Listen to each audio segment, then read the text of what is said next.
আপনারা হয়তো ভাবছেন এ কী রে ভাই, উপরে উঠলো না, বলে দিল কি দেওমালি টপে পৌঁছে গেছি, কোনো কারোর তো ভিডিও নিয়েও করা যায় না। না, আমি উঠেছি, চেষ্টা চরিত্র করে এখনও উঠে পড়তে পারছি, ভালো লাগছে।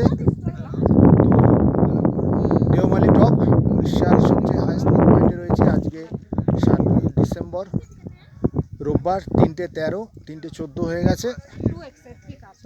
সমস্ত ইয়ং গ্রুপ যারা রয়েছে, অনেক কাপেল, এরা সব এসছে এখানে। তো আমিও এখানে এসে দেখছি, খুব শর্ট ফেজে ফার্স্ট ক্যামেরা প্যান করছি, প্লিজ তার জন্য আমায় ক্ষমা করবেন।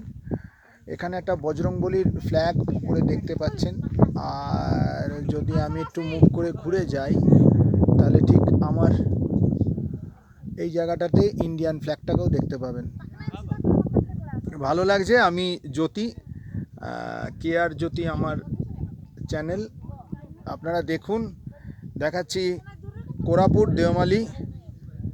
যদি ভালো লাগে সবাইকে দেখাবেন, শেয়ার করবেন। থ্যাংক ইউ ভেরি মাচ, নমস্কার, দেখতে থাকুন। এরপরে আমরা যাব অন্যান্য আরও জায়গা, তারপরে পুরী হয়ে জগন্নাথ দেবের মন্দির দর্শন করলে, এরপর পুরী হয়ে জগন্নাথ দেবের মন্দির দর্শন করে জগন্নাথ দেবের ভোগ খেয়ে, বলরাম, সুভদ্রা, জগন্নাথ, বিমলা দেবী এদের ভোগটো খেয়ে আমরা কলকাতার পথে ব্যাক করবো। সবে সেটা 12 তারিখ, এখনও অনেকগুলো দিন ঘোরার আছে। দেখতে থাকুন, সঙ্গে থাকুন। কে আর জ্যোতি।